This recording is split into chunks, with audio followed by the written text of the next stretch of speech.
How's it going, everyone? Welcome back to another video. Before we start this video, a large percentage of you returning viewers aren't subscribed to the channel, so if you aren't, make sure you head over, hit subscribe.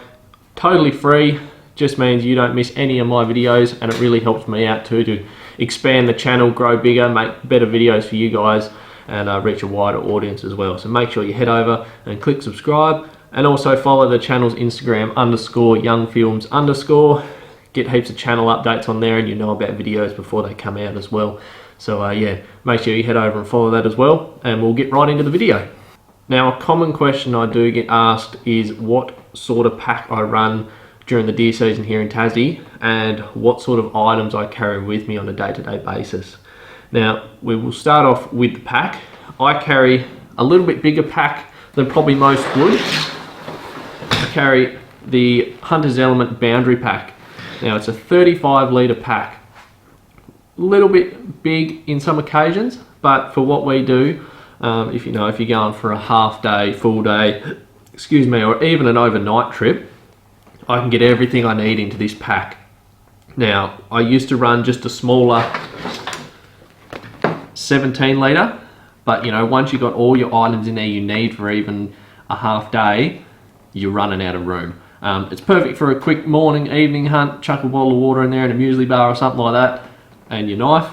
But if you're looking at doing even half day to full day hunting, I'd recommend around a 35 litre pack. This thing is perfect for what we do. Once I've got all my food, my water, my clothing, all my camera gear, I got the camera that I'm filming on now, weighs about 2.5 kilos. I've got 2 GoPros and a drone, and I still got plenty of room in here afterwards if we harvest an animal to put the meat in. Some of the features on the pack that I really like is, to start off with, it is a top loading pack. So you can stuff that thing to the brim and you don't have to worry about getting zips closed or anything like that. It's got 5 separate accessory pockets, so plenty of room for storage.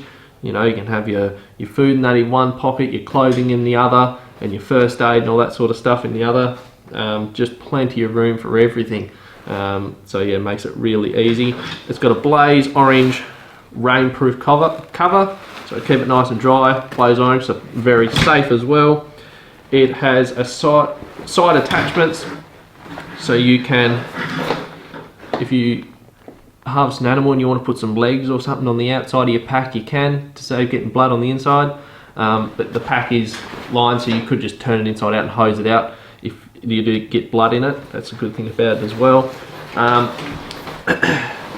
It's got a little slot there so your bladder hose can come out and can clip straight onto your shoulder strap there, so it's there always when you need it. It's got a harness at the back that you can adjust. Adds a little bit of weight to it, but it is so much more comfortable being able to adjust that to the height you need it. Makes it a lot more comfortable. We've got the rifle holder. Excuse me. Put your barrel up through there and you can strap your rifle to the side of your bag, especially on carryouts, and that can be very, very handy. So you got your hands free, especially a heavy pack. You don't want to be holding stuff in your hands, going up over rocks and stuff like that. So yeah, that is very, very handy.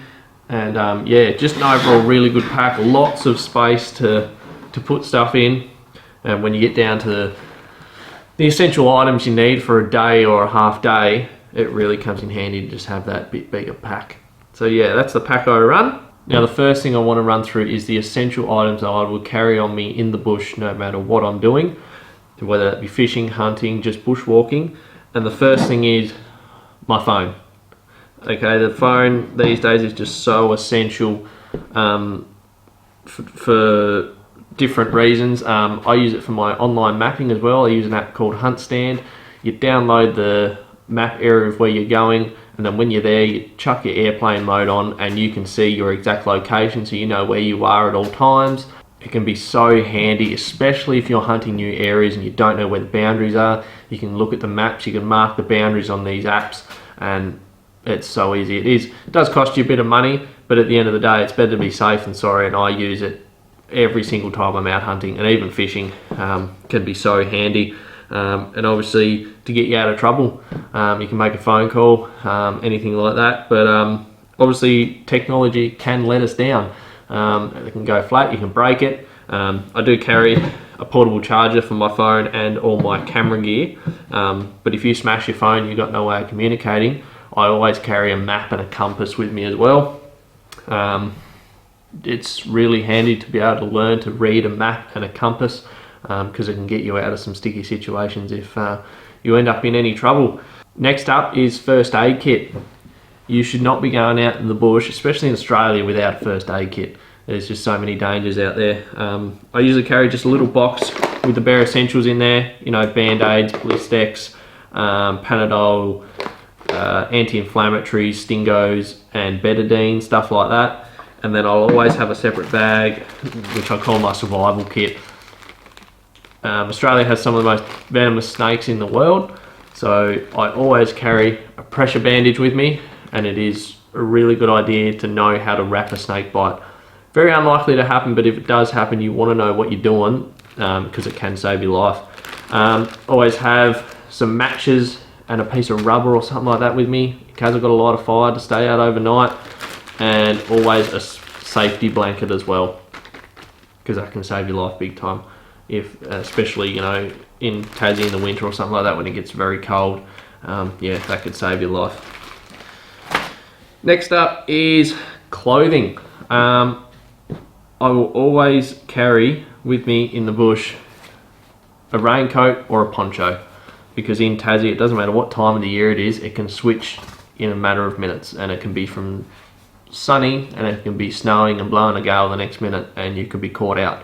So always a raincoat or a poncho, and usually a big heavy jacket as well if I know it's going to be cold.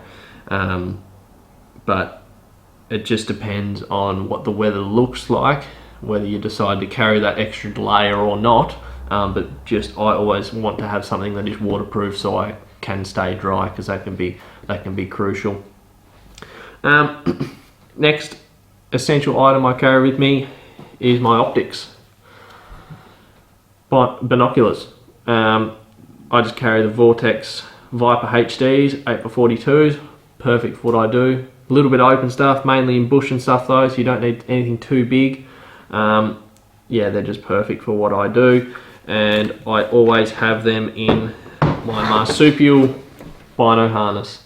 Never used to run a harness, and it was just so painful having your binoculars bouncing off your chest when you're walking, or trying to keep them dry and raining and shove them down your jacket, but then you've got to try and get them out if you see an animal, and trying to sneak up on them if you're crawling on the ground or something, they're bouncing and hitting your chest. It can be absolutely painful. And now I've used a bino harness, I will never not use one. They are just perfect. Fully waterproof, got fully enclosed, got this magnet back so you don't make any noise when you open it. You can get different sizes to whatever size binoculars you've got. A few external pockets. I use that to carry my lighter, so I can do my wind direction and that. And if I can't use my matches in my survival kit for some reason, I've got a lighter there, and you can put whatever you need to in there. Yeah, just an awesome thing. Actually convinced Dad to get one as well, and he said he'll never ever go back to just having them around his neck, because it's just so comfortable, and knowing that your binoculars are protected as well, because they are not cheap. So yeah, that is a very handy thing that I'll always use. Next up, just your knife. Every hunter will have a knife, make sure you got one, and some game bags. If you don't have any game bags, just steal some pillowcases. Pillowcases are perfect for it, same material that the game bags use pretty much, so exact same concept. So yeah, that's pretty much all the full essential items that I always carry with me when I'm hunting. And a few other things that another essential item is my water bladder. I've got a 2.5 litre water bladder, fill that up, and always add some cordial or some electrolytes to that, just yeah, to add sugars and whatnot, for a bit more energy. And obviously just some food, some snacks, like if you're going for a day or half a day, just some muesli bars with high protein, stuff like that. Keep you going for the day, some fruit. And then a few other items that I carry with me, depending on how long I'm going for, is jet boil. This can be fantastic. If you're going for half a day, full day, and you can have a hot drink or some hot noodles or something like that, just makes the day a lot more bearable, especially if it's cold. So yeah, carry one of them, adds a bit of weight, but like I said, the bigger pack, you can carry it as long as you can handle the weight. You can be comfortable and you can be enjoying your time on the hill. And yeah, other than that, just a couple of bottles of water to use on the jet boil, some food, whatever food you need to take for the day, and yeah, that's about it. And if you're going out with a group of people like we often do, we're often in groups of 4 or 5 or even more, talk to each other and communicate, see what each other's taken, because if you're all going to be up on the hill, there's probably no point all of you carrying a jet boil and all of you carrying 2 or 3 bottles of water. Just, especially hunting in pairs, someone carry the water, someone carry the jet boil, someone carry the food, and just communicate, because otherwise you end up with 4 blokes with all the same stuff, and if you harvest an animal, no one wants to carry anything because they've all got heavy packs already. So just communicate with everyone, but if you are going on your own, I'd recommend the larger pack and just be more comfortable with the items you have, and then once you've harvested an animal, you've got that extra space in your pack. But if you are going on your own, you just need to decide if that is what you want to carry, how heavy you want to carry. If I was on my own, I'd definitely be taking my jet boil, just because it just adds to the comfort on the hill.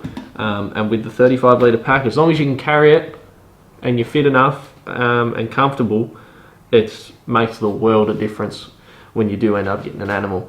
You don't have to worry about, oh, I've got no room in my pack, I've got to carry legs and stuff over my shoulders and stuff like that, I've got to carry the head over my shoulders. You can fit your back straps, your eye fillet in your pack, you can 2 legs on either side, strap your head to the front of it, and your rifle if you wanted to, and you got your hands free, especially walking up over rocks and stuff. The last thing you want to be doing is stumbling with a bag of meat in one hand and a rifle in the other. You want to have your hands free. So yeah, it can be a game changer. Just carrying that little bit extra bigger pack can make your life a lot easier when on the hill. Hopefully this was enjoyable and handy for any of you guys out there. If so, please make sure you drop a comment if you got any more questions about it, and yeah, like and subscribe, and I'll catch you next time. See ya.